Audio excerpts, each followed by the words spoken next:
اعوذ باللہ من الشیطان الرجیم، بسم اللہ الرحمن الرحیم۔ آج 2 فروری 2024 ہم اپنے درس کا سلسلہ وہیں سے جوڑیں گے جہاں سے ہم لوگوں نے اس کو ختم کیا تھا لاسٹ کلاس میں۔ وہ سلسلہ چل رہا تھا قبلے اور مسجد حرام کے بارے میں نے تمام پہلو بیان کیے، جو آیت نمبر 148 تک میں نے بیان کیا تھا۔ قبلہ کیا ہے، ساتھ میں نماز کے وہ موضوعات جو ہمارے ہاں زیر بحث ہوتے ہیں، قبلہ رخ کرنے والے، تحویل قبلہ کے حوالے سے، وہ میں نے سارے موضوعات، سارے پہلو بیان کر دیے تاکہ جو سمجھنے والا ہے وہ اس کو ہر پہلو سے جانچ سکے کہ ہمارے ہاں جو مروجہ ترجمے، مروجہ تفاسیر ہیں وہ کس حد تک درست ہیں۔ پہلے بھی میں نے جو لاسٹ کلاس ہوئی ہے اس کے اندر قبلے کے موضوع کو بہت تفصیل سے بیان کیا کہ قبلہ نظریات کو یکسر تبدیل کر دینا یہ بڑا مشکل کام ہے، آسان کام نہیں ہے، اور پھر اس کی بنیاد پر آپ اپنے ریاست کو قائم کریں، اپنا معاشرہ، اس کا ایک نظم قائم کریں۔ اور ظاہر ہے ہم جانتے ہیں کہ معاشرے اور ریاستیں جب قائم ہوتی ہیں تو ان میں ہر قسم کا نظام موجود ہوتا ہے، عدالتی نظام بھی آ جاتا ہے، مرکز بھی آ جاتے ہیں، ریڈ زونز بھی آ جاتے ہیں۔ یہ ساری چیزیں میں نے اس دن بیان کر دی تھیں، یعنی کہ یہ سمجھ لیجئے کہ اس کو میں نے مختلف پیرائے سے، مختلف پہلوؤں سے، ہر طریقے سے واضح کیا۔ تو آیت نمبر 149 سے میں آج کی کلاس شروع کروں گا، اور اس موضوع کو جس طرح قرآن نے 149 اور 150 میں سمیٹا ہے، میں بھی اب اس موضوع کو سمیٹ دوں گا۔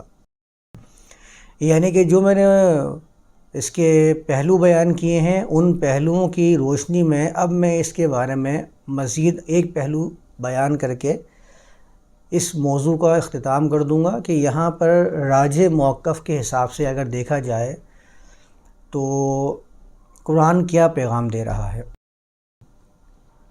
آیت 149 میں اللہ نے بیان فرمایا ہے وَمِنْ حَيْثُ خَرَجْتَ فَوَلِّ وَجْهَكَ شَطْرَ الْمَسْجِدِ الْحَرَامِ۔ یہ سارے میں نے معانی بیان کر چکا ہوں، کیے ہیں پچھلی آیات کے اندر، کہ جہاں سے بھی آپ کی پیش قدمی ہو،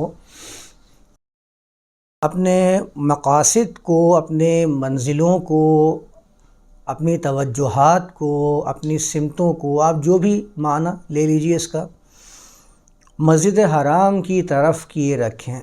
تو مسجد حرام کا میں نے ایک پہلو تو بیان کر دیا تھا، ظاہر ہے وہ پہلو بھی ہمارے ہاں موجود ہی ہے نا، کہ آپ کوئی مرکز ہو، اور پھر ہمارے ہاں جو بیت اللہ خانہ کعبہ کی بات آتی ہے اس سے بھی مسجد حرام کہا جاتا ہے۔ تو میں نے کہا تھا کہ مسجد حرام صرف خانہ کعبہ ہی کو قرار نہیں دیا جا سکتا، بلکہ مسجد حرام تو ممنوعہ ایک مقام ہے جس کے بارے میں قرآن بیان کر رہا ہے۔ وہ آپ کے ریڈ زون بھی ہو سکتے ہیں، ریاست کے اندر ریڈ زونز ہوتے ہیں جس کے اندر جانا منع ہوتا ہے، کیونکہ حرام کا مطلب تو ہے ہی ممنوعہ، کسی چیز کو روک دینا، ریسٹرکٹڈ ایریا۔ احترام اگر میں کہوں تو بات بالکل واضح ہو جائے گی۔ محترم ہم استعمال کس لیے کرتے ہیں؟ جہاں پر ایسی شخصیت جن کے بارے میں ہمارے زبانیں رک جاتی ہیں، ان کے بارے میں ہم سوچتے ہیں کہ ان کے اوپر کوئی بات، الفاظ کا چناؤ کس طریقے سے کرنا ہے، ہم انہیں محترم شخصیات کہہ دیتے ہیں۔ تو محترم کے لفظ سے ہم اچھی طرح سمجھ سکتے ہیں کہ حرام کس معنی میں قرآن نے استعمال کیا ہے۔ میں تو اس پہ بہت تفصیل سے حرام کے موضوع پر پہلے بیان کر چکا ہوں۔ تو جب یہاں پر کہا فَوَلِّ وَجْهَكَ شَطْرَ الْمَسْجِدِ الْحَرَامِ، تو ایک پہلو تو وہی ہے کہ اپنے مقاصد کو، اپنی منزلوں کو مسجد حرام کی طرف کیے رکھیں۔ لیکن مسجد کا معنی عربی زبان کے اندر، مسجد تو اس میں ظرف ہے، سین، جیم اور دال اس کی اصل ہے۔ سجدہ یعنی کہ اپنے آپ کو جھکا لینا، ہم نے پہلے بھی سجدے کا معنی کیا ہے، اور ظاہر ہے مسجد یہ اس میں ظرف یعنی کہ مکان اور جگہ کے لیے استعمال ہوتا ہے، یعنی کہ سجدہ کرنے کا مقام یا سجدہ کرنے کا وقت۔ سجدہ کرنے کا مقام کون سی جگہ ہے، کون سی چیز ہے جس کے سامنے انسان سجدہ ریز ہو جائے؟ وہ مقام قرآن اگر بات کریں قرآن کی، تو قرآن کہتا ہے کہ وہ اللہ کی آیات ہیں، جس کے سامنے سر تسلیم خم کرنے کی بات قرآن بار بار کہتا ہے کہ اللہ کی آیات کے سامنے آپ سر تسلیم خم کر دیجئے۔ تو اس والے پہلو سے بھی ان آیات کو سمجھنے کی ضرورت ہے کہ یہ والا پہلو بھی قرآن بیان کر رہا ہے، اور مسجد حرام کا مطلب صرف کسی جگہ کے لیے نہیں، ایسی جگہ کے لیے نہیں کہ جو چار دیواری کے لیے ہو، بلکہ مسجد سجدہ گاہ وہ کسی کو بھی قرار دیا جا سکتا ہے، جہاں پر آپ اپنے آپ کو سر تسلیم خم کر دیں، اپنے آپ کو جھکا دیں۔ اور حرام، ممنوع، محترم، یعنی کہ آپ اس کے بارے میں اپنے دل کے اندر، اپنے ذہن کے اندر یہ ضرور رکھیں کہ یہ وہ مقام ہے، یہ وہ جگہ ہے، یہ وہ چیز ہے جس کے سامنے مجھے اپنے آپ کو باؤنڈ رکھنا ہے۔ یہ خود بھی باؤنڈ کرنے والی ہے۔ قرآن نے کہا نا یاسین والقرآن الحکیم، جو قرآن کہتا ہے، تو حکیم کا مطلب کیا ہوتا ہے؟ عربی زبان میں حکمت کہتے ہی کسی چیز کے حدود کو باؤنڈ کرنے کے لیے حکیم کا لفظ آتا ہے، کیونکہ حکمہ، ہا کاف میم و تا، جب یہ ورڈ بنتا ہے تو یہ گھوڑے کے منہ میں چمڑے کی لگام کو کس کے باندھ دینا تاکہ وہ اپنے چال میں بڑا جم کے چل سکے، اس کو حکمہ کہتے ہیں۔ اور حکومت بھی ہمارے ہاں جو حکومت رائج ہے، حاکم وقت کیوں کہا جاتا ہے؟ کیونکہ لوگوں کے حدود کو متعین کر رہا ہوتا ہے۔ حکومت کیا کرتی ہے؟ ہر شخص کے بارے میں لاز بتاتی ہے کہ یہ والا معاملہ اس چیز کو ایسے کرنا ہے اور اس چیز کو ایسے نہیں کرنا ہے۔ تو حاکم وقت، حکومت، قرآن نے اللہ کے بارے میں بیان فرمایا کہ اللہ حکیم ہے، کیونکہ لوگوں کی حدود کو متعین کرتا ہے۔ تو یہی ہے حرم، حدود کا تعین کرنے کا مقام کہ جس کے آگے خود کو جھکا لیا جائے۔ تو اگر اس پہلو سے دیکھا جائے تو مسجد حرام اللہ کے کلام کی بات ہو رہی ہے۔ اس پہلو سے بھی ہمیں ان آیات کو سمجھنے کی ضرورت ہے۔ یہ والا پہلو بھی اس آیت سے اور مختلف قرآن کے آیات سے واضح ہوتا ہے، اور یہ والا مفہوم اخذ کیا جا سکتا ہے کہ سجدہ گاہ، اپنے آپ کو جھکانے کی جگہ کون سی ہے؟ وہ جگہ اللہ کے کلام اور اللہ کے بیان کردہ احکام کی ہے، مسجد حرام۔ تو اگر اس پہلو سے میں اس کو دیکھتا ہوں کہ جہاں سے بھی تم اپنی منزل کی طرف پیش قدمی کرتے ہو، تمہاری توجہات کا مرکز صرف اور صرف اللہ کا کلام یعنی مسجد حرام ہونا چاہیے، جس کے سامنے تم اپنا سر جھکا کے رکھو، اس کے احکام کو مکمل طور پر تسلیم کیے رکھو۔ اپنے آپ کو جھکانے کا مقام اللہ کی آیات، جیسے کہ میں نے پچھلی آیات میں جو 144 گزری ہے، غالباً 144 تھی، جس میں نے کہا تھا کہ وَكَذَلِكَ قَدْ نَرَىٰ تَقَلُّبَ وَجْهِكَ فِي السَّمَاءِ، اب وہاں پر سما کا میں نے کیا بیان کیا تھا کہ السما کا جو لفظ آیا ہے یہ بھی اللہ کے کلام کے لیے ہی آیا ہے، کیونکہ اللہ اپنے کلام کو مختلف طریقے سے بیان کرتا ہے۔ کہیں تو فرقان کہتا ہے، کہیں قرآن کہتا ہے، کہیں دیا کہتا ہے، کہیں ہدی و نور کہتا ہے۔ تو قرآن نے اللہ نے اپنے ہی کلام کے مختلف اوصاف بیان کیے ہیں۔ تو اگر میں اس پہلو سے دیکھوں تو مسجد حرام وہ اللہ کا کلام بھی ہے جو مسجد حرام ہے، جہاں پہ لوگ اپنے سر کو جھکائے رکھتے ہیں، سجدہ کرنے کا مقام کہ میں نے اگر اللہ کے کلام کو سنا تو میرا سر جھک جائے اس کو تسلیم کرنے کے لیے، اور یہ ذہن میں رہے کہ یہ وہ حرم ہے، یہ وہ ممنوعہ آیات ہیں کہ جو لوگوں کی حدود بندی کر رہی ہوتی ہیں۔ اس پہلو کے حساب سے اس کو دیکھ لیا جائے، وَإِنَّهُ لَلْحَقُّ مِن رَبِّكَ، تو قرآن نے کہہ دیا کہ یہ یقینی طور پر آپ کے رب کی طرف سے حقیقت چیز ہے، یہ غیر حقیقی چیز نہیں ہے۔ وَمَا اللَّهُ بِغَافِلٍ عَمَّا تَعْمَلُونَ، اور اللہ تمہارے کسی بھی عمل سے جو تم کرتے ہو ہرگز بھی غافل نہیں ہے۔ اور اس کے بعد آیت نمبر 150 میں اس بات کو دوبارہ اللہ نے بیان کیا، کہا وَمِنْ حَيْثُ خَرَجْتَ فَوَلِّ وَجْهَكَ شَطْرَ الْمَسْجِدِ الْحَرَامِ، پھر اس بات کو جان کے رکھو کہ جہاں سے بھی تمہاری پیش قدمی ہو تمہاری توجہات کا مرکز کیا ہونا چاہیے؟ مسجد حرام۔ اب آپ مسجد حرام کے معنی کو رکھ کے دیکھ لیجئے کون سا معنی زیادہ قریب ہے قرآن کی آیات سے۔ میں نے سارے پہلو بیان کر دیے ہیں، اس لیے کہ میں اس موضوع کو سمیٹ رہا ہوں۔ قبلہ میں نے بیان کر دیا، قبلہ کیا ہے؟ نظریات کی تبدیلی۔ مسجد حرام آپ کو میں نے 4 دیواری کے حساب سے بیان کر دیا، ریاست کے ریڈ زونز جہاں پر ریاست کے قوانین کو لاگو کرنے کی کوشش کی جاتی ہے اس کے حساب سے بیان کر دیا، اور مسجد حرام کے بارے میں نے یہ بھی بیان کر دیا ہے کہ مسجد حرام اللہ کی آیات کو بھی کہا جاتا ہے جہاں پر سر تسلیم خم کیا جائے، تو وہاں اپنے رخ کو کیے رکھیں۔ وَحَيْثُ مَا كُنْتُمْ، اور صرف رسول ہی نہیں بلکہ رسول کی پیروی کرنے والے بھی جہاں بھی تم ہو جان لو فَوَلُّوا وُجُوهَكُمْ شَطْرَهُ، تمہاری توجہات کا مرکز اسی طرف رہنا چاہیے۔ آگے بیان فرمایا تھا لِأَلَّا يَكُونَ لِلنَّاسِ عَلَيْكُمْ حُجَّةٌ۔ لِأَلَّا، لی لام تاکید، لام تعلیل یعنی کہ علت بیان کرنے کے لیے آتا ہے، یعنی کہ یہ والی باتیں جو قرآن بیان کر رہا ہے کہ اپنی توجہات کا مرکز آپ کو مسجد حرام کر کے رکھنا ہے، یہ اللہ بیان کیوں کر رہا ہے؟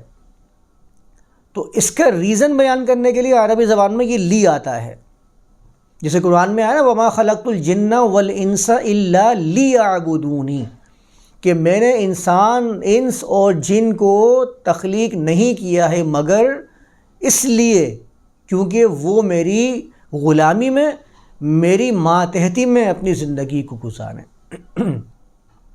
تو لی یہاں پر لام تعلیل آیا ہے علت بیان کرنے کے لیے۔ اللہ بیان کر رہا ہے کہ ہم نے یہ جو باتیں تمہارے سامنے رکھی ہیں یہ کیوں رکھی ہیں، اب اس کا ریزن بیان کر رہا ہے لِأَلَّا يَكُونَ لِلنَّاسِ عَلَيْكُمْ حُجَّةٌ، تاکہ لوگوں کے لیے تم پر کوئی اعتراض کی گنجائش باقی نہ رہے۔ یہ بڑا بہترین جملہ ہے اور بہت عظیم پیغام ہے اس کے اندر۔ یعنی اللہ نے جو احکام بیان کیے ہیں، مسجد حرام کی بات کی ہے اور دیگر احکام جو قرآن کے اندر آئے ہیں، اس کا بنیادی مطلب کیا ہے کہ لوگوں کے اوپر تمہارے لیے کوئی اعتراض کی گنجائش باقی نہ رہے۔ تم اپنے نظریات کو تبدیل کرتے ہو، لوگوں کو نظریات تبدیل کرنے کی دعوت دیتے ہو، جن نظریات کی تبدیل کرنے کی تم دعوت دیتے ہو ضروری ہے کہ تمہارا ان نظریات سے موافقت نہیں ہونی چاہیے، بلکہ تم ان کو وہ چیز کی دعوت دو جس پر تم خود عمل کر رہے ہو، تاکہ لوگوں کا تمہارے اوپر کوئی اعتراض باقی نہ رہے۔ سب سے بڑا اعتراض تو یہ ہوتا ہے کہ عمل میں کیے جا رہا ہوں اور آپ کو اس کے خلاف دعوت دے رہا ہوں، تو سب سے بڑا اعتراض بنتا ہے، لوگ کہیں گے کہ بھائی آپ تو عمل کر نہیں رہے ہو، ہمیں آپ کہہ رہے ہو کہ آپ یہ والا عمل ترک کر دیں، اس والے عمل کو کرنا شروع کر دیں اور یہ عمل ترک کر دیں۔ قرآن نے اس کی بڑی مذمت کی ہے۔ ایک جگہ قرآن نے ہم نے پہلے پڑھا تھا نا تأمرون الناس بالبر وتنسون انفسکم وانتم تتلون الکتاب، تم لوگوں کو کشادگی اور خندہ پیشانی کی دعوت دیتے ہو، حکم کرتے ہو، اپنے نفوس کو تم نے بھلا دیا ہے۔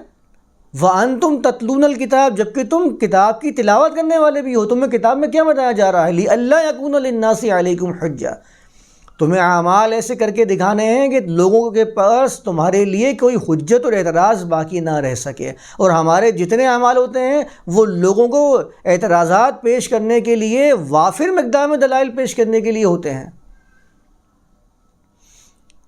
نظریات کی تبدیلی کی دعوت دے رہے ہوتے ہیں کہ اپنے نظریات کو تبدیل کر کے اللہ کے کلام کی طرف آئیں، لیکن جس چیز کے اوپر اڑے ہوئے ہوتے ہیں اس کو کبھی تبدیل کرنے کی کوشش نہیں کرتے ہیں۔ جس فرقے کے اوپر، جس مسلک کے اوپر میں ہوں بس وہی صحیح ہے، یہ دعوت دیے جا رہا ہوں، اور چاہ رہا ہوں کہ دوسرے فرقے والا بھی میرے پاس آگے میرے فرقے میں شامل ہو جائے۔ تو اس سے تو بہت بڑا اعتراض جنم لے گا کہ اگر آپ کے اندر دوسرے کو تبدیل کروانے کا جذبہ موجود ہے تو سب سے پہلے آپ کے اندر وہ جذبہ پیدا ہونا چاہیے کہ آپ اپنے آپ کو تبدیل کرنے کے لیے ہمیشہ کوشاں رہیں۔ یہ نہ ہو کہ میرے پاس دلائل آئے جا رہے ہیں اور میں جو ہوں اس پہ اڑ کے بیٹھا ہوں کہ میرے پاس جو ہے کل حزب بما لدیہم فریحون، جو میرے پاس ہے میں اس پہ اکڑ کے بیٹھا ہوا ہوں کہ میرے پاس سب سے بہترین ہے۔ فرقہ بندی میں دعوت اس چیز کی ہوتی ہے، فرقہ بندی ختم نہیں ہو سکتی کبھی اس طریقے سے، کیونکہ فرقہ ہمیشہ اپنا وجود قائم رکھتا ہے کس بنیاد کے اوپر کہ میں درست ہوں۔ عقل کا سب سے بڑا خاصہ یہ ہے انا پرستی۔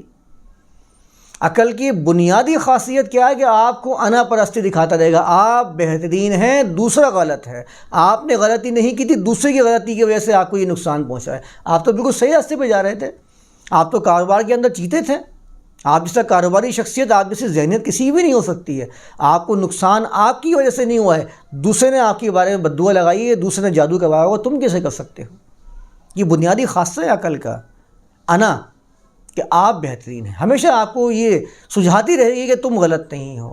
سب کے اندر، میرے اندر، سب کے اندر یہ چیز ہے، میں بھی اپنے آپ کو سمجھتا ہوں کس چیز کے اندر نہیں آ رہی، میں نے درست سمجھا ہوگا، قرآن کی اس آیت کے اندر یہی پیغام ہوگا، لیکن آگے جا کے جب بار بار تدبر کرتے ہیں، غور و فکر کرتے ہیں، تو بات سامنے آتی ہے کہ نہیں، یہاں غلطی تھی، اس کو مزید دوسرے پہلو سے دیکھنے کی ضرورت تھی، اور دوسرے پہلو سے دیکھنے کے بعد اگر میں نے جانچ لیا ہے کہ میں غلط ہوں، تو ضروری ہے کہ میں اس کو لوگوں کے سامنے بیان کروں کہ ہاں یہ مجھ سے غلطی ہوئی تھی، اور میں اس کو اب اس طریقے سے سمجھنے کی کوشش کرتا ہوں۔ میں اسی لیے آیت کے جتنے پہلو ہوتے ہیں وہ بیان کرتا رہتا ہوں کہ یہ والا پہلو سمجھنے والا ہے، کہ کون سی بات اس سیاق و سباق سے زیادہ قریب ہے اس کو لیا جائے، نہ کہ اس کو لیا جائے جس کو حافظ عاطف صاحب کہہ رہے ہیں۔ قرآن نے ایک جگہ ایک نبی کا ذکر فرمایا تو انہوں نے کیا بات کہی تھی؟ انہوں نے کہا تھا وَمَا أُرِيدُ أَنْ أُخَالِفَكُمْ إِلَىٰ مَا أَنْهَاكُمْ عَنْهُ، جس چیز سے میں تمہیں روکتا ہوں میرا ہرگز ارادہ نہیں کہ میں تمہاری مخالفت کر کے اس پہ عمل کرتا رہوں۔ ایسا کیسے ہو سکتا ہے؟ اگر میں کسی چیز پہ عمل کر رہا ہوں اور دوسرے کو منع کر رہا ہوں کہ بھائی آپ یہ عمل نہیں کرو، یہ غلط ہے، تو سب سے پہلے اعتراض وہ جڑ دے گا کہ بھائی تم جو عمل کر رہے ہو وہ کیا ہے؟ تم مجھے دعوت دے کیسے سکتے ہو اس چیز کی جس پہ تم خود عامل ہو؟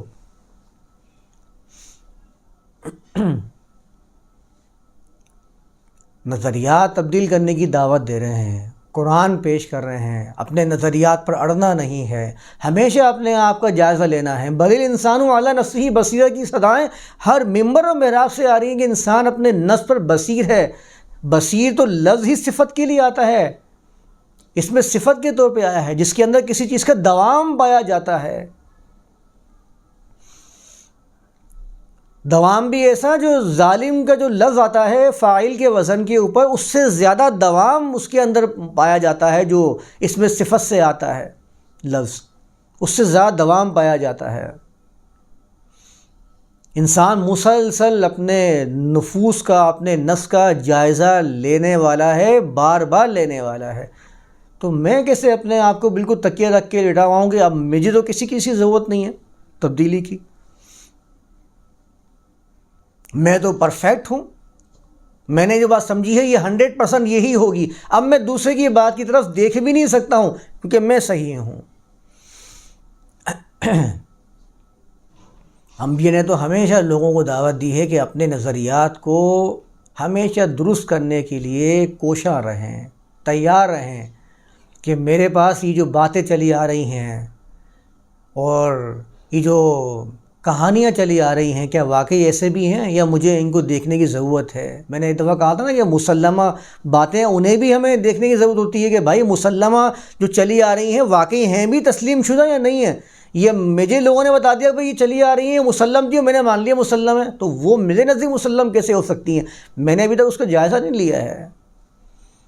قرآن نے اس کی مذمت کی ہے، قرآن تو کہتا ہے بل قالوا انا وجدنا آباءنا علی امہ وَإِنَّ عَلَىٰ آثَارِهِمْ مُهْتَدُونَ، اور مقتدون کے الفاظ آئے ہیں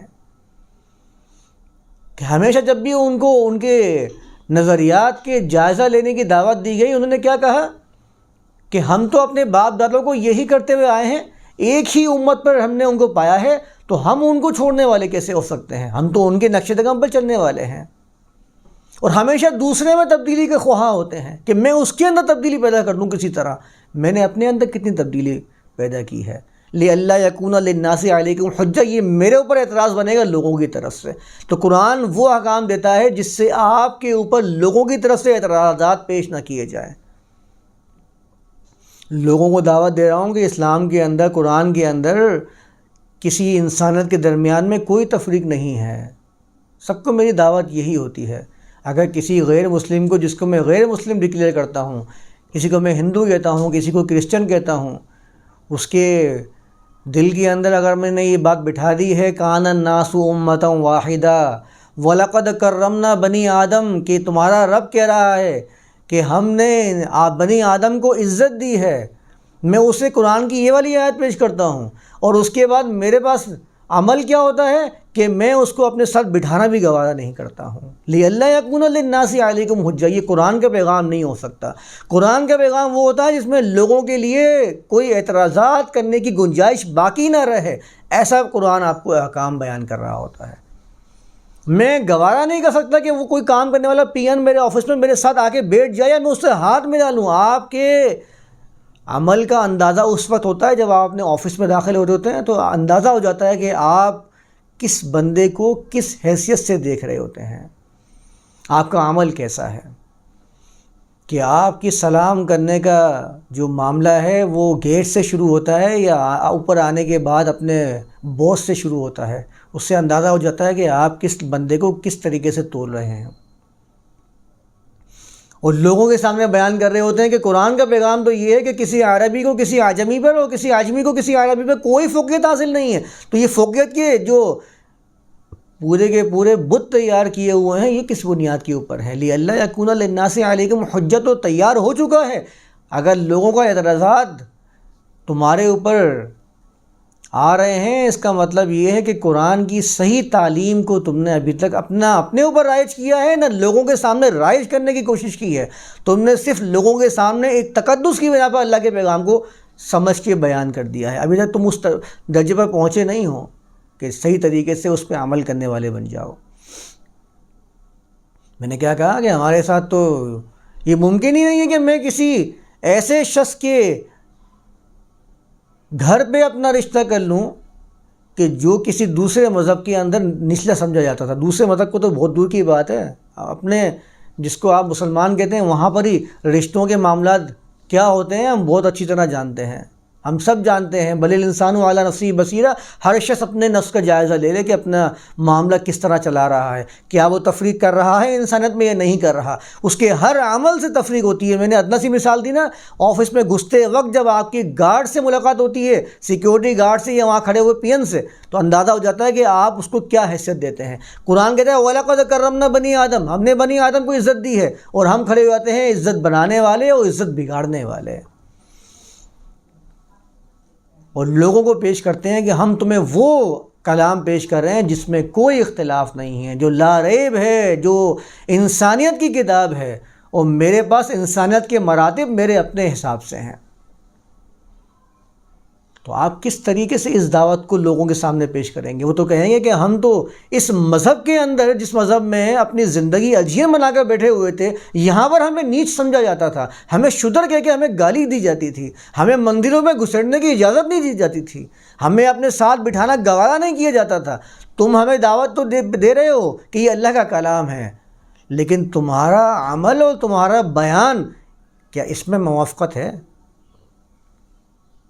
لِأَلَّا يَكُونَ لِلنَّاسِ عَلَيْكُمْ حُجَّةٌ، قرآن جو آپ کو بیان کر رہا ہے اس میں حجت کی گنجائش نہیں ہو سکتی ہے۔ ایسا کیسے ہو سکتا ہے کہ آپ جو کلام بیان کر رہے ہیں اس کے اندر بنی آدم کی عزت کی بات چل رہی ہو، اور آپ بنی آدم کی عزت سے کھلواڑ کیے جائیں اور پیش بھی کیے جائیں کہ ہاں میں ہوں وہ جو اپنے آپ کو مسجد حرام کے اندر سر تسلیم خم کرنے والا ہوں؟ یہ ممکن نہیں ہے۔ تو آپ دیکھیں قرآن کی یہ والی آیت تو جو قرآن نے بیان کی ہے بڑی عظیم آیت ہے، سمجھنے کی ضرورت ہے خالی۔ آپ جس نظام کو قائم کرنے والے ہیں اس نظام کے اندر اگر انصاف موجود نہیں ہے، اور آپ کہہ رہے ہیں کہ قرآن کہتا ہے کونوا قوامین بالقسط شہداء للہ ولو علی انفسکم، انصاف کی جو ظلم کی دیواریں ہیں، بنیادیں ہیں، قرآن کی اس آیت نے ان کو ہلا کے رکھ دیا ہے کہ ایمان لانے والوں تمہارا کام کیا ہے؟ قوام ہو جاؤ، قوام، کھڑے ہو جاؤ، جم کے کھڑے ہو جاؤ، اپنے آپ کو توازن میں رکھو اس چیز کے لیے، کس چیز کے لیے؟ بالقسط، ہر کسی کو اس کے واجبات ادا کرنے والے بن جاؤ، سب کو اس کے واجبات ملنے چاہیے جو اس کے واجبات ہیں۔ شہداء للہ، اللہ کے لیے گواہی دینے والے بن جاؤ، ولو علی انفسکم، چاہے تمہاری جانوں میں بات آ جائے، چاہے تمہارے نفوس پر بات آ جائے، اول والدین، چاہے تمہارے والدین پر بات آ جائے، اول اقربین، چاہے تمہارے کتنے ہی قریبی لوگ ہوں ان پر بات آ جائے، فاللہ اولی بہما، ان سب سے بہتر سب سے قریب کون سی ذات ہوگی؟ اللہ کی ذات۔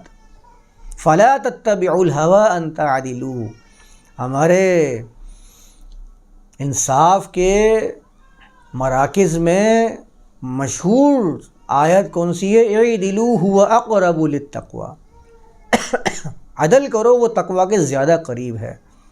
دعوت یہ دی جا رہی ہے، قرآن کی آیت لکھ کر یہ پیش کیا جا رہا ہے، عدل کا نام کہاں ہے؟ انصاف کہاں ہے؟ اعدلوا کہاں پر ہے؟ جو تقوی کے زیادہ قریب تھا۔ لئلا یکون للناس علیکم حجہ، تو ویسے ہی ہو رہا ہے کہ آپ جو پیش کر رہے ہیں آیت، آپ کا عمل اس کے خلاف ہے، تو لوگ تو اعتراضات کریں گے نا آپ کے اوپر، وہ تو اعتراضات آپ کے پاس جڑیں گے کہ آپ جو آیت پیش کر رہے ہو، آپ کہہ رہے ہو اللہ کا کلام ہے، اللہ کی آیات ہیں، یہ نظام ہے جو ہم پیش کر رہے ہیں، تو اس نظام کے نتائج تو نہیں آ رہے ہیں۔ یہ نظام تو کہہ رہا ہے کہ لوگوں کے تمہارے اوپر کوئی اعتراضات باقی نہیں رہیں گے اگر تم یہ نظام قائم کر لو گے۔ اس کا مطلب یہ ہے کہ یا تو تمہارا نظام درست نہیں ہے یا تمہارا یہ کلام درست نہیں ہے، اگر یہ نتائج نہیں دے رہا۔ یہاں پر میں نے پنکھا کھولا ہوا ہے، پنکھا اپنی ہوا دینا بند کر دے اور میں لگا پڑا ہوں پنکھے کو چلانے کے لیے، اے سی کھولا ہوا ہے، ٹھنڈا کر نہیں رہا، اور میں اے سی کو کھول کے بیٹھا ہوا انتظار کر رہا ہوں کہ کب ٹھنڈا ہوگا۔ میں یہ کرتا ہوں دنیا کے اندر، یا میں اس کی صحیح کرنے کی کوشش کرتا ہوں، میں یہ دیکھتا ہوں کہ خرابی کہاں ہوئی ہے، میں خرابی کو ڈھونڈنے کی کوشش کرتا ہوں اور مسئلے کو حل کرنے کی کوشش کرتا ہوں۔ یہ نہیں کرتا کہ اس کو پنکھا چل نہیں رہا اس کو ہاتھ سے گھمانا شروع کر دوں۔ جو چیز بھی نتائج نہیں دیتی ہے میں اس کے جو نیگیٹو اسپیکٹس ہیں ان کو دیکھنے کی کوشش کرتا ہوں کہ کیا مسائل ہیں، کیا وہ منفی چیزیں ہیں جس کی وجہ سے یہ وہ چیز جو اپنے نتائج نہیں دے پا رہی ہے اور یہ دینے کا وعدہ کر چکی ہے مجھ سے، تو میں اس کو حل کرنے کے بعد اس کو صحیح راستے پہ لے کر آؤں۔ اور یہاں قرآن اور اللہ کے کلام کے بارے میں کیا ہوتا ہے کہ جو باتیں قرآن کر رہا ہے، وعدے کر رہا ہے، بشارتیں دے رہا ہے، اس کے نتائج میرے پاس نہیں آتے، لیکن میں چلائے جا رہا ہوں۔ تلاوتیں جو ہیں ممبروں سے، محرابوں سے، اسکولوں سے، کالجز سے، اس اسمبلیوں سے قرآن کی تلاوت تو چل رہی ہوتی ہے، لیکن نتائج وہ نہیں آ رہے ہوتے۔ اس کا مطلب کیا ہے کہ میں اس کو رائج ہی نہیں کر پا رہا ہوں صحیح طریقے سے، اس کا حق ہی ادا نہیں کر پا رہا ہوں جو اس کا حق ہے۔ تو کیا ہوتا ہے؟ لِأَلَّا يَكُونَ لِلنَّاسِ عَلَيْكُمْ حُجَّةٌ، لوگوں کے اعتراضات میرے اوپر آنا شروع ہو جاتے ہیں۔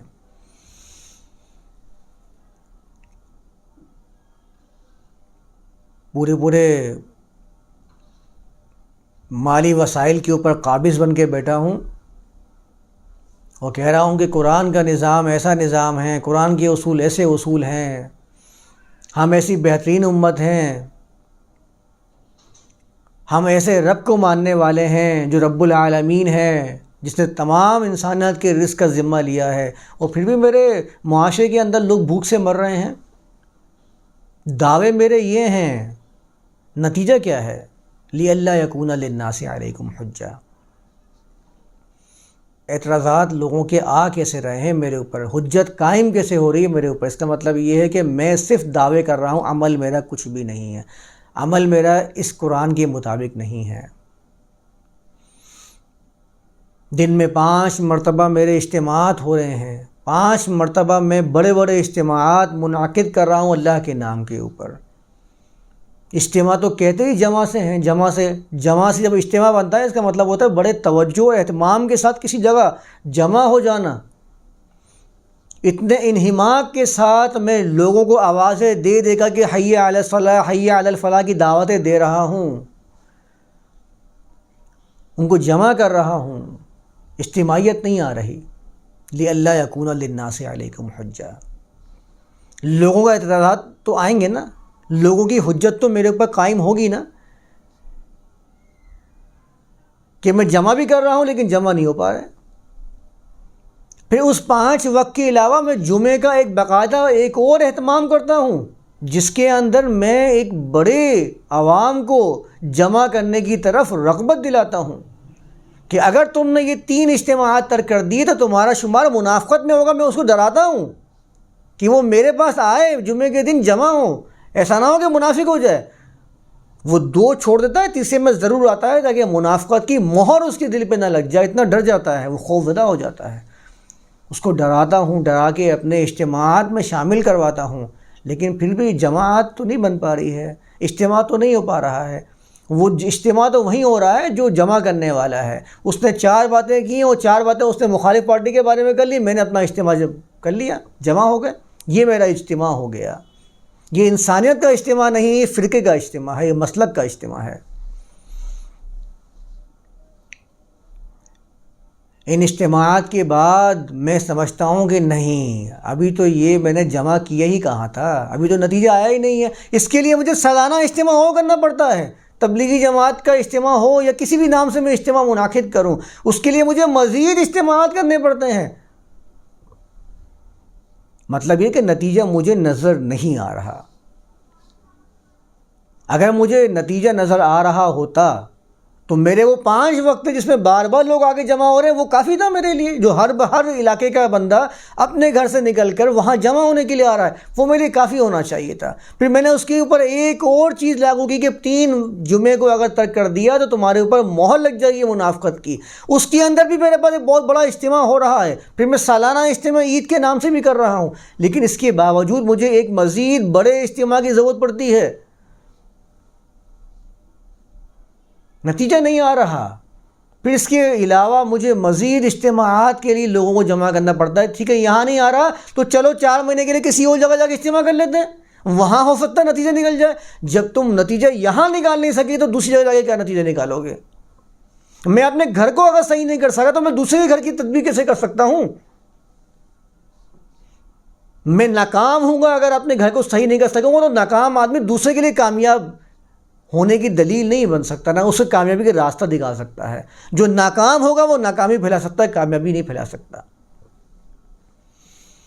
یعنی کہ مجھے اجتماعات کم پڑ گئے تھے، میرے پاس نتیجے نہیں آ رہے تھے، تو اس کا مطلب یہ ہے کہ مجھے پھر یا تو وہ والے اجتماعات ختم کر دینے چاہیے اور ایک ہی اجتماع کر لینا چاہیے. اگر میرا وہ اتنا زیادہ نتیجہ خیز ہے تو مجھے اس اجتماع کی طرف لوگوں کو دعوت دینا چاہیے، اس سے ڈرانا چاہیے کہ تمہیں یہاں آؤ، ورنہ تمہارے اوپر منافقت کی مہر لگ جائے گی. بنا دے روایت بنانے میں کیا جا رہا ہے؟ لوگوں نے روایت بنائی تھی نا، انہوں نے 200 سال بعد بنائی تھی، آپ 1400 سال بعد بنا لیجیے. روایت بنا ہی رہے ہیں آج کل لوگ روایت. پتہ نہیں کتنی روایت ہوتی ہیں جو کتابوں میں تو ہوتی نہیں ہیں. لوگوں کو معلوم ہوتا ہے ہاں روایت ہے، وہ فلاں جنت میں ایک نہر ہے، کس نے بتایا؟ کسی کو نہیں پتا، فلاں صاحب کو پتا ہے. وہ ایک ہی نہر ہے، وہ ان کو پتا ہے. ان کو کس نے بتایا؟ یہ کس نے پوچھنا ہے؟ ان کا تاثر، ان کا اثر ہی ایسا ہے کہ انہوں نے کہہ دیا تو وہ حدیث بن گئی. تو کہنا ہی کیا، سوال کرنے کی ضرورت ہی کیا. تو نتیجہ اگر نہیں آ رہا ہے تو میں نتیجہ لانے کی کوشش کروں، وہ اقدام کروں جس سے نتائج برآمد ہوں، نہ کہ میں مزید اس کو اور بڑھاتا جاؤں، طول دیتا جاؤں. میں نے کیا کہا کہ کمرہ ٹھنڈا ہو نہیں رہا، میں نے اے سی کھولا ہوا ہے اور میں کھول کے بیٹھا ہوا ہوں، 4 گھنٹے ہو گئے. میں کوشش کروں گا بھائی ٹھنڈا کیوں نہیں ہو رہا، اس میں کولنگ کیوں نہیں ہو رہی، میں اس کی تدبیر کروں گا. نتیجہ کیوں نہیں آ رہا یہ لے کے بیٹھ جاؤں گا، اور اس کی جگہ ایک اور ایسا اے سی لگا لوں گا کہ جو میرے کسی بھی کام کا نہیں ہے، کسی فائدے کا باعث نہیں ہے. ہم نتیجہ اخذ کرنے کے بجائے چیزوں کو طول دینے کی کوشش کرتے ہیں. لوگوں کو بتاتے ہیں کہ دیکھو ہم اجتماعات کیوں کرتے ہیں، کیونکہ ہم لوگوں کو جمع کریں. اور پوری دنیا ہمیں دیکھ رہی ہوتی ہے کہ یہ کیا تماشا کر رہے ہیں کہ اجتماع کرنے کی باتیں کر رہے ہیں، جمع ہونے کی باتیں کر رہے ہیں، 5 وقت جمع ہو رہے ہیں، لیکن ان کے اندر جماعت کیوں نہیں، شادی کیوں نہیں ہو رہی ہے؟ یہ سب متفرق کیوں نظر آ رہے ہیں؟ ہر شخص، ہر فرقہ دوسرے کو کافر قرار دے کے اپنے آپ کو ممتاز کرنے کی کوشش کر رہا ہے. لِأَلَّا يَكُونَ لِلنَّاسِ عَلَيْكُمْ حُجَّةٌ. یہ کیوں تمہارے اوپر پیش آ رہا ہے؟ اس کا مطلب یہ ہے کہ تمہارا بیان کردہ جو مدعا ہے یا تو وہ درست نہیں ہے یا تمہارا عمل اس کے مطابق نہیں ہے. لِأَلَّا يَكُونَ لِلنَّاسِ عَلَيْكُمْ حُجَّةٌ اسی بات کی طرف اشارہ کر رہا ہے کہ تمہارے اوپر اگر لوگوں کا اعتراض باقی ہے تو تم نے اپنے آپ کو اللہ کے کلام سے نہ تو ربط کیا ہے، نہ اس کے کلام کے مطابق تم نے اپنے آپ کو ڈھالنے کی کوشش کی ہے. تم نے نئے نئے طریقے نکالے ہیں، اور یہ نئے طریقے کیوں نکالے ہم جانتے ہیں، کیوں نکالے سب جانتے ہیں. جتنے فرقے بنیں گے اتنے ہی فرقے کے اندر لوگ ممتاز بنتے چلے جائیں گے. اگر ایک ہی فرقہ ہوگا تو اس میں کتنے لوگ ممتاز ہو سکتے ہیں؟ تو مجھے بھی تو جگہ چاہیے، مجھے بھی تو اپنی حاکمیت چاہیے، مجھے بھی تو اپنے ہاتھ چموانے ہیں۔ میں بھی تو چاہتا ہوں کہ لوگ میرے سامنے شیخ صاحب وہ حضرت کہہ کے میرے ہاتھ پہ بیعت کرنے کی کوشش کریں۔ مجھے کون پوچھے گا اگر میں نے اپنے آپ کو ممتاز کر کے الگ نئے معاملات لوگوں کے ہاتھ میں نہیں دیے، اگر میں نے نت نئے طریقے نہیں دیے تو لوگ تو مجھے بھول جائیں گے، لوگ تو اسی کے بعد چلے جائیں گے، بولیں گے یہ تو طریقہ وہی ہے، ہم ان کے پاس صحیح تھے، ان کے پاس کیا رہے جو مجھے ملے گا۔ فلاں حضرت کے ہاتھ پہ میں نے بیعت کر لی ہے، اب تو میں کامیابی سے ہمکنان ہونے والا ہوں۔ میں نے کئی لوگوں کو سنا ہے، یہ تو خیر ایک ضمنی بات ابھی آ گئی ذہن میں حضرت والی۔ فلاں صاحب کہتے ہیں کہ میں پہلے یہ کام کیا کرتا تھا، جب سے حضرت صاحب کے ہاتھ میں بیعت کی ہے اب تو گناہوں کو ترک کرنا شروع کر دیا ہے، اب تو ڈر لگتا ہے کہ کہیں ایسا گناہ نہ ہو جائے، کیونکہ حضرت کے ہاتھ پہ بیعت کر لی ہے۔ حضرت کے ہاتھ پہ بیعت کرنے کا تو قرآن نے کوئی حکم نہیں دیا تھا۔ قرآن تو کہتا ہے اتبعوا ما انزل الیکم من ربکم، تمہیں تو پیچھے پیچھے چلنا ہے، تمہیں تو اللہ سے بیعت کرنی ہے، اللہ سے وعدے کرنے ہیں، تمہارا سودا اللہ کے ساتھ ہوا ہے۔ ان اللہ اشتری من المؤمنین انفسهم واموالهم بان لهم الجنہ، تمہارا سودا تو اللہ کے ساتھ ہوا ہے۔ تم نے سورۃ فاتحہ جب پڑھی تھی تم نے کیا وعدہ کیا تھا؟ ایاک نعبد و ایاک نستعین، بھول گئے ہو؟ نہیں، حضرت صاحب کے ہاتھ پہ بیعت کی ہے۔ حضرت صاحب کے باطن کا مجھے کچھ نہیں پتہ، میں اپنے باطن کو صحیح کرنے کی کوشش کر رہا ہوں، ان کے باطن کو تو جھانک لو، ان کے ظاہر کو دیکھا ہے، باطن میں ایسا نہ ہو جس کام سے تم رکنے کی کوشش کر رہے ہو سب سے زیادہ شدائی وہی اس کام کی ہو۔ حضرت کے باطن کا کس کو پتہ ہے؟ جو حضرت کے نام پہ بیعت کر کے آپ سمجھ رہے ہو کہ میں کامیابی سے ہمکنار ہو گیا ہوں۔ ان کے باطن بھی بڑے گھنونے ہوتے ہیں اگر ان کے باطن کو جھانکا جائے، یہ سب کھل کھلا کے سامنے آ چکا ہے۔ تو لِأَلَّا يَكُونَ لِلنَّاسِ عَلَيْكُمْ حُجَّةٌ إِلَّا الَّذِينَ ظَلَمُوا مِنْهُمْ۔ کمال ہے،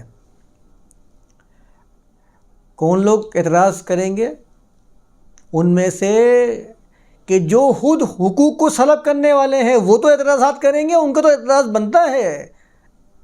جب ان کے اس میں کہا جائے گا کہ بھائی انسانیت میں تفریق نہ کرو، یہ ذات پاک کی تفریق کو ختم کرو، تم جس بات کی دعوت دے رہے ہو یہ اس دعوت کے بالکل خلاف ہے، وہ تو اعتراض کریں گے بھائی ہم تو بڑے اونچے خاندان سے ہیں، تم پتہ نہیں کیا باتیں کرنے لگ گئے آج۔ الا الذین ظلموا منہم، جنہوں نے لوگوں کے حقوق کو سلب کیا ہے، اللہ کی آیات کو چھپا کے رکھا ہے، وہ تو اعتراض کریں گے، لیکن جو اللہ والے ہوں گے، جو ظالم نہیں ہوں گے، ان کا تمہارے اوپر کوئی اعتراض نہیں بنے گا۔ اگر ایسے ہی تم عمل کرتے جاؤ گے جیسے کہ قرآن نے بیان کیا، سارے اعتراض ختم ہو جائیں گے۔ معاشرہ ایسا قائم کرو جیسے کہ قرآن نے بیان کیا ہے۔ جن کے ہاتھوں سے لوگوں کے گردنیں آزاد ہوتی جائیں گی وہ تو اعتراض کریں گے، یہ کیسا نظام لے کر آئے ہو جس میں ہماری چودراہٹ، ہماری سرداری، ہماری فرعونیت ختم ہوتی چلی جا رہی ہے؟ یہ تو تم سب کو ایک ہی لائن میں لے کے آنے کی کوشش کر رہے ہو۔ یہ تو والی بات ہو گئی، قرآن نے کہا تھا اجعل الآلہۃ الہا واحدا، یہ کیسا نبی ہے جو سارے الہوں کو بول رہا ہے تو ایک الہ ہے، ایک الہ بنا رہا ہے تمام کے تمام کو۔ ہم نے تو مختلف الہ بانٹے ہوئے تھے، یہ بارش کا خدا ہے، یہ بچے کا خدا ہے، یہ لڑکے کا خدا ہے، یہ کہہ رہا ہے ایک ہی الہ ہے، اسی نے اس تمام چیزوں کو بنایا ہے، اسی نے تمام کائنات کا قانون مقرر کیے ہیں۔ تو ان میں سے جو ظالم ہوں گے وہ تو اعتراضات کریں گے، جب وہ دیکھیں گے کہ میرے ساتھ میرے کام کرنے والا، مجھ سے نیچے رہنے والا، جس کو میں اپنے مرتبے سے ذلیل سمجھتا تھا، آج میرے سامنے میرے ساتھ کرسی پر کیسے بیٹھا ہوا ہے، وہ تو اعتراض کرے گا، وہ تو حجت بھی پیش کرے گا۔ میں نہیں جاؤں گا اس کے ساتھ، میں کیسے بیٹھ جاؤں گا کہ اس کے ساتھ، میرے کپڑے گندے ہو جائیں گے، میں اس سے کیسے بات کر لوں، یہ تو نیچ اور ذلیل ہے، میں اس سے کیسے بات کر لوں، میں اس کو کیسے سلام کر لوں؟ میں تو بڑے لوگوں سے ملتا ہوں، بڑے لوگوں سے ہاتھ ملاتا ہوں، بڑے لوگوں سے سلام کرتا ہوں، اس کی کیا حیثیت ہے میرے سامنے؟ جب ان کے سامنے یہ چیزیں بیان کی جائیں گی تو وہ کہیں گے عاطف میاں کیا باتیں کر رہے ہیں، ایسا کیسے ہو سکتا ہے؟ میں اپنے خاندان سے باہر نکل کے جس کو میں چھوٹا خاندان سمجھتا ہوں اس سے رشتہ کر لوں؟ وہ اعتراضات کریں گے، الا الذین ظلموا منہم، وہ کہیں گے یہ کیسا نظام پیش کر رہے ہو؟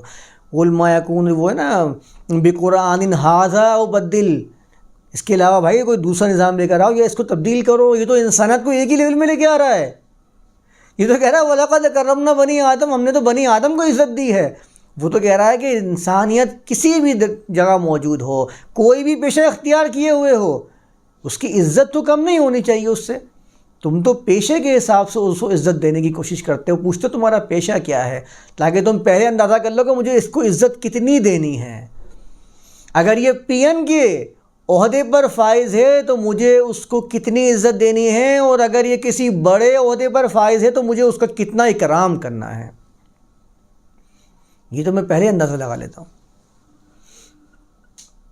اس کے اسٹیٹس کا اندازہ لگا رہا ہوتا ہوں.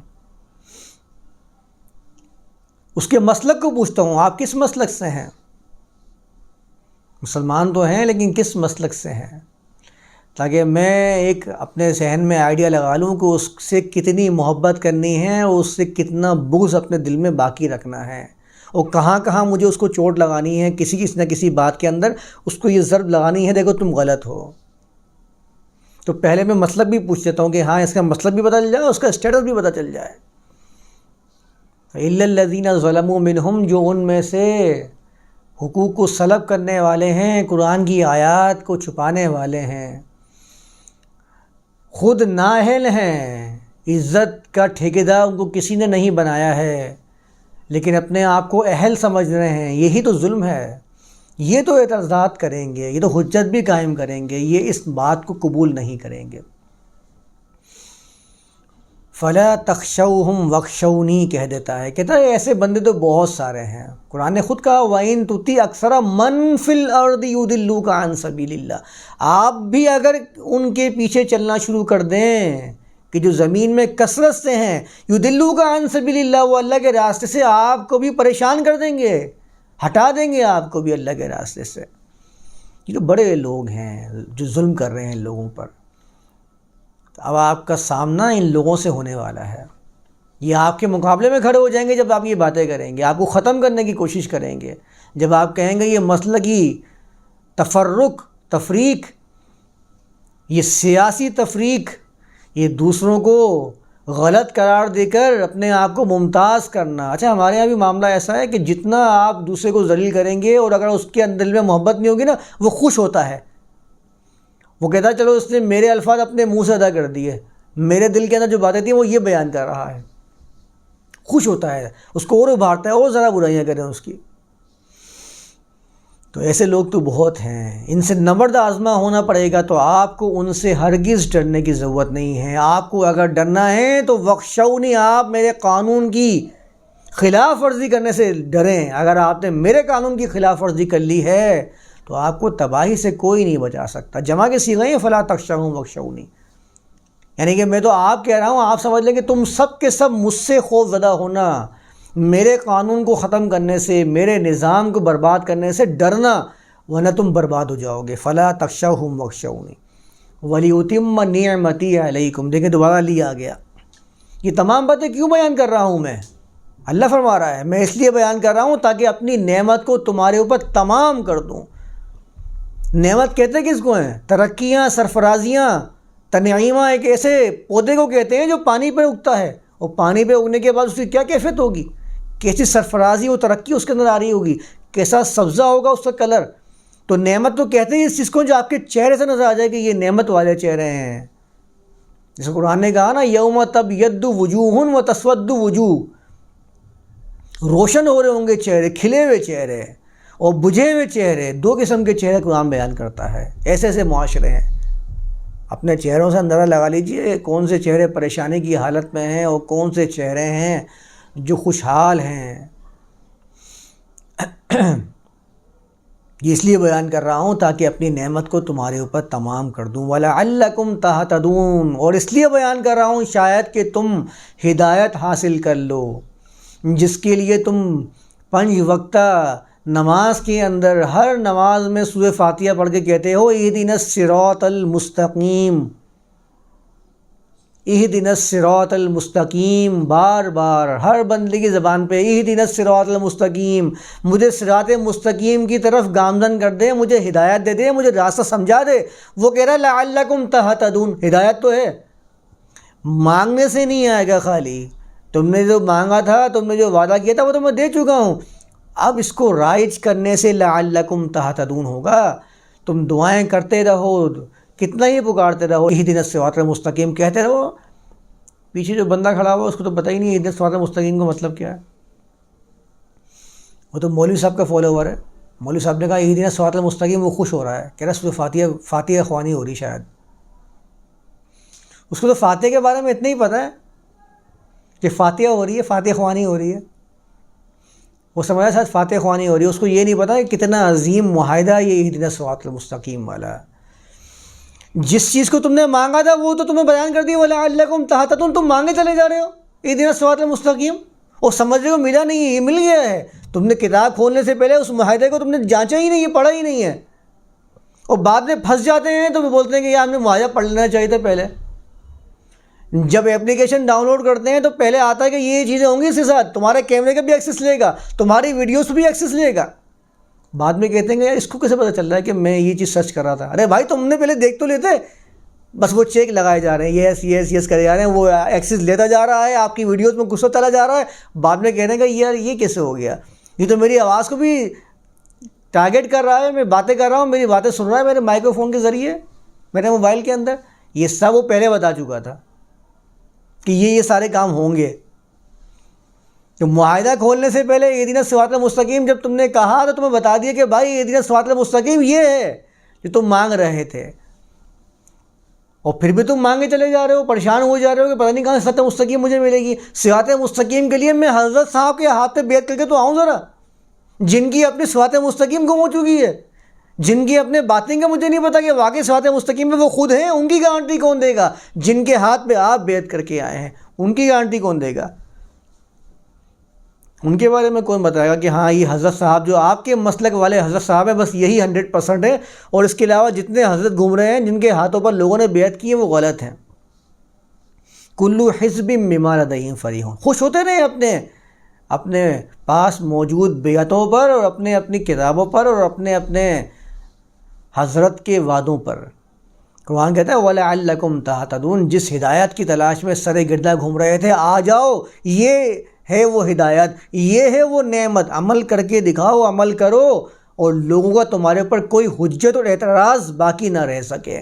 وَلَعَلَّكُمْ تَهْتَدُونَ، جب یہ والا مقام حاصل کر لو گے، اس میں عمل کرنا شروع کر دو گے، شاید کہ تم جس چیز کو طلب کر رہے تھے وہ تم حاصل کر لو گے۔ کما ارسلنا فیکم رسولا منکم یتلو علیکم آیاتنا، یہ والی آیات کو تھوڑا سا بیان کر دوں، بڑا ہی اس کو قرآن نے مربوط کیا ہے۔ کہتا ہے کما ارسلنا فیکم رسولا منکم، اگر ہم کوئی ایسا رسول بھیج دیتے کہ تم ویسا عمل نہ کر پاتے، اگر ایسا ہی ہو جاتا جیسے کہ تمہاری سوچ ہے، وہ تو رسول تھے، ان کے اعمال جیسے ہمارے اعمال کہاں ہو سکتے ہیں، اگر ایسا ہی ہوتا لِأَلَّا يَكُونَ لِلنَّاسِ عَلَيْكُمْ حُجَّةٌ، لوگوں کا تمہارے اوپر شدید اعتراضات کرنے کا ایک موقع مل جاتا، تم ان کو پیش کرتے اللہ کے رسول کی تعلیمات، وہ کہتے وہ تو رسول تھے، وہ عمل کر سکتے تھے، ہم کیسے عمل کر سکتے ہیں؟ اس لیے بیان کر دیا کما ارسلنا، اسی لیے ایسے ہی ہم نے تم میں سے ایک رسول منتخب فرمایا تاکہ لوگوں کے پاس حجت ہی باقی نہ رہے۔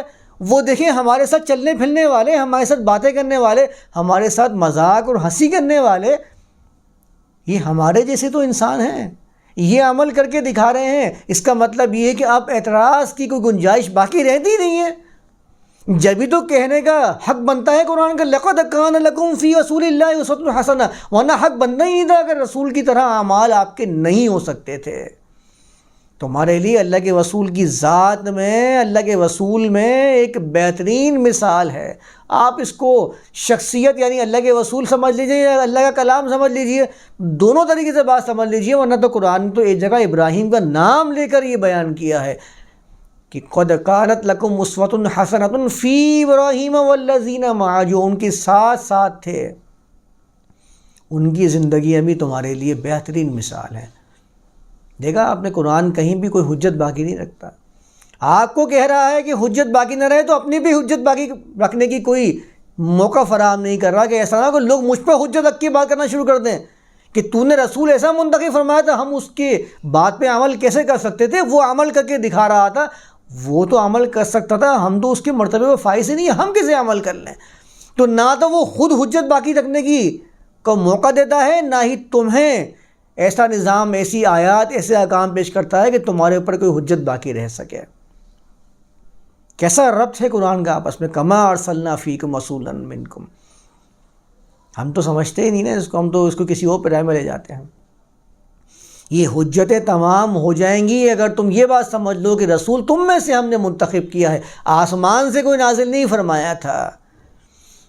جتنی باتیں تم بیان کرتے ہو یہ صرف تمہارے پاس روایات کی روشنی میں آئی ہیں۔ ابھی جب میں عیسیٰ رسول اللہ کے واقعے پہ آؤں گا نا، جو ان کے بارے میں لوگوں نے بیان کیا ہوا کہ عیسیٰ مردوں کو زندہ کر دیا کرتے تھے، پرندہ بنا کے اس میں جان ڈال کے اس کو زندہ کر دیا کرتے تھے، تو پھر تو اعتراض باقی رہنا چاہیے تھا اللہ کے اوپر کہ میں کیسے نہ مانوں اللہ کا بیٹا؟ اللہ نہیں مانتا، اللہ کا بیٹا تو مانوں گا۔ آج میرے اور آپ کے سامنے اگر کوئی کھڑا ہو کے اب کسی مردے کو زندہ کر دے، میں کیا سمجھوں گا اس کو؟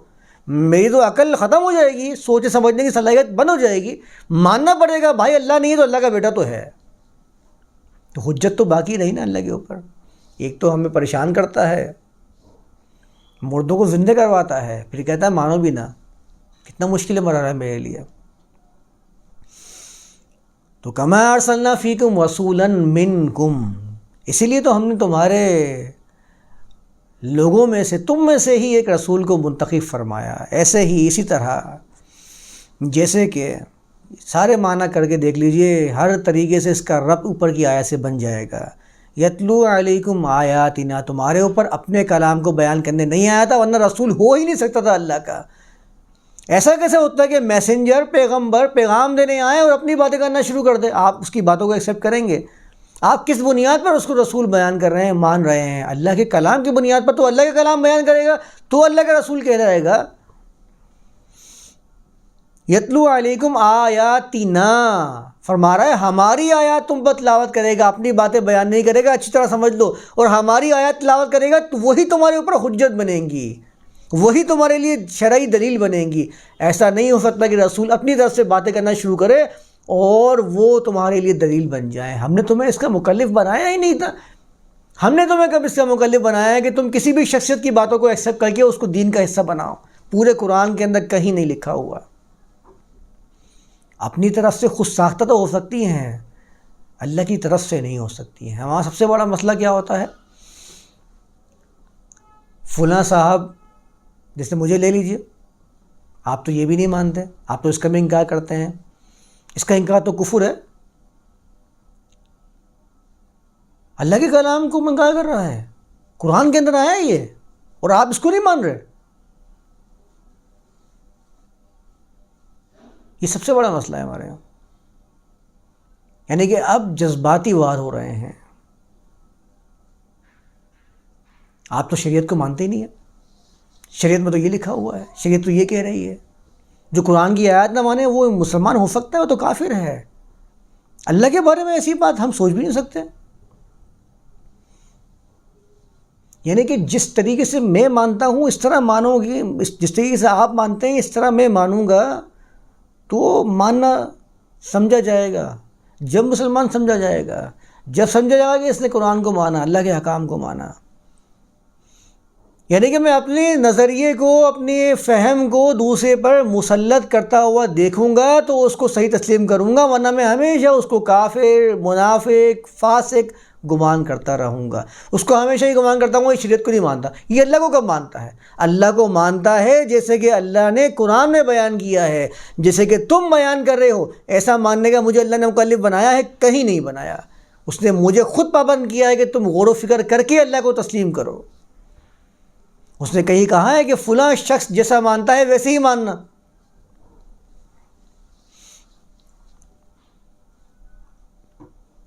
میں نے حج کو ایسا سمجھا ہے، آپ ایسے مانو گے تو آپ مانو گے آپ نے قرآن کی آیت مانی ہے۔ اگر آپ نے اس کے علاوہ دوسرے نظریے سے اس کو بیان کیا تو آپ کو انکاری گمان کیا جائے گا۔ یہ کیا بات ہے؟ اگر میں کہہ دوں کہ جس طرح سے میں نے اس چیز کو سمجھا ہے، صلات کو، حج کو، اس طریقے سے آپ مانو گے تو صحیح مانا ہے، ورنہ آپ انکاری گمان کیے جاؤ گے، تو پھر یعنی بات تو دونوں طرف سے ہو سکتی ہے۔ سب سے بڑا ہمارے یہاں مسئلہ یہ ہے کہ جیسے میں مانتا ہوں ایسے مانو گے تو درست ہے، ورنہ تم تو انکاری ہو قرآن کے، تم قرآن نہیں مانتے، تم تو اللہ کو بھی نہیں مانتے، کیونکہ اللہ کو تو ایسے ماننا تھا، اللہ کا تو ایسے ماننا تھا کہ اللہ میری باتوں سے خوش ہوتا ہے، اللہ میری حرکتوں سے ناراض بھی ہو جاتا ہے، ایسے مانو گے تو اللہ کو مانا، ورنہ اللہ کو مانا نہیں۔ تو اس بات کو سمجھنے کی ضرورت ہے کہ جیسا قرآن نے کہا ہے ویسے ماننا ہے، جو زمانہ چاہے کیسا بھی مانتا رہے، اللہ نے ہمیں اس کا مکلف نہیں بنایا ہے، نہ ہی میں اپنی سوچ کو دوسرے پر مسلط کرنے کا پابند ہوں، اور نہ ہی میں کسی کی مسلط کردہ سوچ کو اپنانے پر مکلف بنایا گیا ہوں۔ اگر کسی کی سوچ کو ماننا ہی قرآن نے لازم کیا تھا تو قرآن ہر فرد کو مخاطب کر کے عقل و فکر استعمال کرنے کی دعوت کیوں دیتا ہے؟ وہ کہہ دیتا کہ معاشرے کے چند پڑھے لکھے بندے ہیں، یہ لوگ ہوں گے، وہ سمجھیں گے، ان کی سوچ کو مان لینا۔ تو قرآن ہر کسی کے بارے میں یہ بات کرتا کیوں ہے کہ ان فی ذالک لآیات لقوم یتفکرون؟ تفکر کی آیات تو ختم ہو جاتی نا اگر چند لوگوں کے پاس ہی معاملہ چلا جائے کہ چند لوگ سوچیں گے، چند لوگ بیان کریں گے اور سب لوگ اس کی مانیں گے تو درست مانا جائے گا۔ تو میں ان آیات کا کیا کروں بھائی؟ ان فی ذالک لآیات لقوم یعقلون، وہ کون سی قوم ہے؟ اور پھر اس پہ ظلم پر ظلم کیا ہے؟ وہ قرآن نے کہا نا ظلمات بعضها علی بعض، اندھیرے پر ایک اندھیرے کا واؤ لگایا کہ انہوں نے جو مان لیا وہ مان لیا، اب تو تم اپنی عقلوں سے اس کو سمجھ بھی نہیں سکتے، انہوں نے سمجھ لیا، وہ ختم ہو چکا معاملہ، اب تمہیں ان کے ہی فالوور بن کے زندگی گزارنی ہے۔ کیوں بھائی؟ تو وہ قوم کون سی ہے جو آیات لقوم یعقلون کا مصداق بنے گی؟ وہ کون سی قوم ہے؟ وہ کب آئے گی وہ قوم؟ کیا یہ قوم اس کے لیے تھی؟ اس میں لکھا ہوا تھا کہ یہ اس زمانے کی قوم ہوگی، اس کے بعد کوئی قوم ایسی نہیں آئے گی؟ یہ والی آیات تو میرے پاس آنی نہیں چاہیے تھی اگر اس قوم کے لیے تھی خالی یہ بات کہ وہ سوچیں گے، سمجھیں گے اور اپنی سوچ کو دوسرے پر مسلط کریں گے، انہیں کی سوچ کو رائج کرنے کی کوشش کی جائے گی، انہیں کی شخصیت کو لوگوں میں نکھارا جائے گا، بیان کیا جائے گا، اور باقی سب ان کے فالوور بن کے چلیں گے۔ تو ان جیسی تمام آیات ہیں، اس موضوع کی جتنی آیات ہیں، میں ان کا کیا کروں؟ وہ میرے لیے کسی قسم کی اپیل کی باعث ہی نہیں بنتی ہیں، وہ تو میرے لیے فقط ایک ثواب کی حیثیت رکھتی ہیں۔ ان فی ذالک لآیات لقوم، کون سی قوم ہے وہ کب آئے گی وہ قوم؟ ہمیشہ رہنے والا کلام، وہ جتنی قومیں ہیں وہ ساری کی ساری پہلے آ چکی ہیں، تو اب کیا کر رہی ہیں یہ والی آیات؟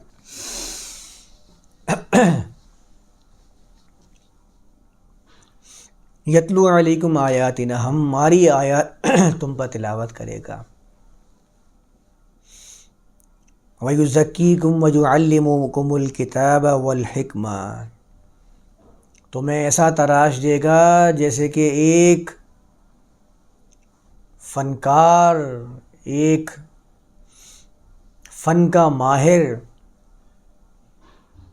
جب کسی چیز کو تراشتا ہے تو کیسے بہترین انداز میں پیش کر دیتا ہے۔ کبھی چیزیں بنانے والے لوگوں کو دیکھیں، شیشے بنانے والے، پتھر کو کاٹ کر اس کے خوبصورت مجسمے بنانے والے، پیٹرول، آئل، ڈیزل، اس کو الگ کرنے والے، ایک فارم کے اندر تھے نا کروڈ آئل، آج کتنی شکلوں میں صاف ہو کے ہمارے پاس آ رہے ہیں۔ یہ تزکیہ کہلاتا ہے، آسان لفظوں میں سمجھ لیا جائے، یعنی اس کو تزکیہ کیا اور ہر چیز فائدے کا باعث بن گئی، یعنی ہر چیز تعمیری ہو گئی۔ آئل اپنا الگ کام کر رہا ہے، پیٹرول الگ کام کر رہا ہے، مٹی کا تیل الگ کام کر رہا ہے، اور کیا ڈیزل وہ الگ فائدے کا باعث بن رہا ہے۔ یعنی ایسا بہترین تزکیہ کیا ہے کہ ہر چیز فائدے کی باعث بنتی چلی جا رہی ہے، جبکہ سب کچھ مکسچر تھا۔ تو لوگ ایسے ہی ایک دوسرے کے ساتھ ملے جلے ہوتے ہیں، سب نظریات ملے جلے ہوتے ہیں، مکسچر ہوتا ہے، اس میں سے تزکیہ کرنا پڑتا ہے، لوگوں کو تراشنا پڑتا ہے، ان کے ذہن بنانے پڑتے ہیں، تربیت کرنی پڑتی ہے، یہ ہے تزکیہ۔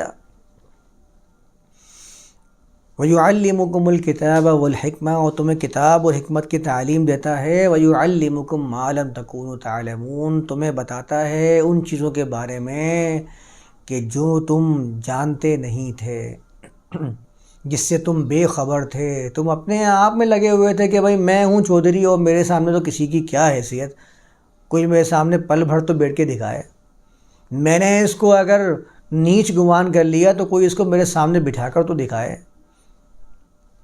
وَيُعَلِّمُكُم مَّا لَمْ تَكُونُوا تَعْلَمُونَ، جس سے تم بے خبر تھے، چلے آ رہے تھے افسانے، خاندانوں کے خاندان لے کے آ رہے ہیں، نسل در نسل افسانے چلے جا رہے ہیں۔ وہ بتایا بھائی اب ہمارے باپ دادا نے ہی بتایا تھا، اب تو میں تو اس کو دانتوں سے پکڑ لیا ہے، اب نہیں چھوڑنا ہے مجھے اس کو۔ وَيُعَلِّمُكُم مَّا لَمْ تَكُونُوا تَعْلَمُونَ، جس سے تم ناآشنا تھے تمہیں اس سے آشنائی فراہم کرے، رسول ہم نے ایسا منتخب کیا تم میں سے ہی۔ تو یہاں تک میں اس کو رکھتا ہوں، آیت نمبر 151 تک۔ تو بات شاید میں نے اپنی مکمل کر لی ہوگی اس موضوع پر، اور میں نے اس پہلو کے اندر جتنی باتیں تھیں، اس موضوع کے اوپر جتنی باتیں تھیں وہ سارے پہلوؤں سے بیان کی۔ اور آخری پہلو جو مسجد حرام کا تھا، اللہ کی آیات، جس کے سامنے جھکنا ہے، جھکنے کا مقام اللہ کی آیات ہیں، اسے بھی میں نے بیان کر دیا ہے کہ سب سے زیادہ سیاق و سباق کے جو قریب ہو، اس لیے کہ قرآن تو ایک جامع شکل بیان کر دیتا ہے، وہ اللہ اپنی آیات کو بھی اس میں لے کے آ جاتا ہے، ایک لفظ بیان کرتا ہے، وہ جامعیت کے اعتبار سے وہ بلند ترین لفظ ہوتا ہے، مسجد حرام کہہ دیا۔